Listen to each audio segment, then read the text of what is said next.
Να πάρουμε, ακούω, σκληρά μέτρα. Σκληρά μέτρα για ποιους? Να παγώσουμε τους μισθούς και τις συντάξεις των εργαζομένων?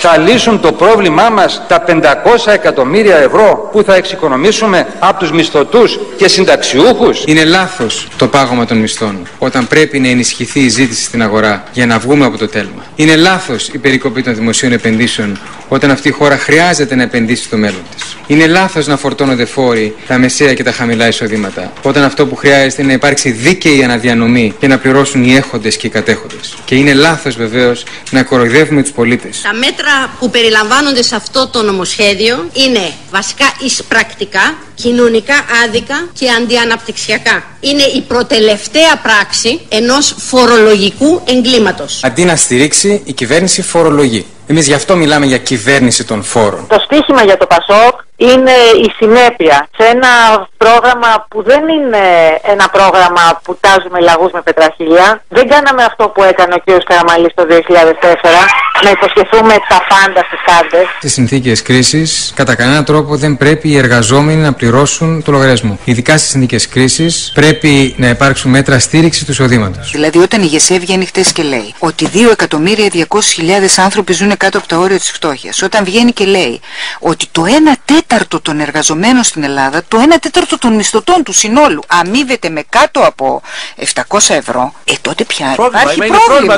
Δηλαδή, δεν μπορείς αυτούς τους ανθρώπους να τους πεις θα σου παγώσω το μισθό. Πρέπει να τους δώσεις τις αυξήσεις, διότι αυτό είναι ένα θέμα διαπαιδαγώγησης, και να τους δώσεις και έκτακτο επίδομα αλληλεγγύης. Εγώ συμφωνώ ότι δεν μπορεί να συνεχιστεί αυτή η πραγματικότητα στη χώρα, δηλαδή να δουλεύει ένας 30 χρόνια και να παίρνει 800 ευρώ σύνταξη. Το ΠΑΣΟΚ δεν θα επιτρέψει η οικονομική κρίση που υπάρχει στη χώρα μας να γίνει άλοθη για την καταπάτηση των εργασιακών δικαιωμάτων. Βάζουμε τέλος στη ζούγκλα της εργασίας στον ιδιωτικό τομέα. Η κυβέρνηση αποδεικνύεται τυφλά σκληρή. Μειώνει το εισόδημα των εργαζομένων. Επιβάλλει μέτρα τα οποία είναι μονόπλευρης λιτότητας, χωρίς να ζητάει ανταλλάγματα από την πλευρά της εργοδοσίας και χωρίς να τα εντάσσει όλα αυτά σε μια αντίληψη για την ανάπτυξη της χώρας και βέβαια σε ένα σχεδιασμό για την καταπολέμηση της ανεργίας. Μαζί με τον ελληνικό λαό δεν θα επιτρέψουμε ούτε τη διάλυση της δημόσιας κοινωνικής ασφάλισης, δεν θα επιτρέψουμε ούτε τη διάλυση της ΔΕΗ. Εμείς ξέρουμε που θα βρούμε τα λεφτά και είναι 2,5 με 3 δις για να ξαναξεκινήσει η οικονομία. Και αυτά,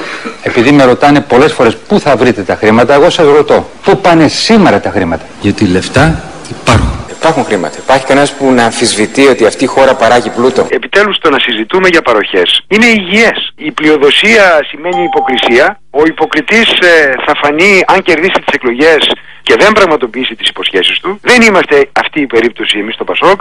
Μπορούμε καλύτερα και περισσότερα από τη Νέα Δημοκρατία και δεν είναι κακό να το λέμε. Η καλύτερη απάντηση είναι η συνέπειά μας.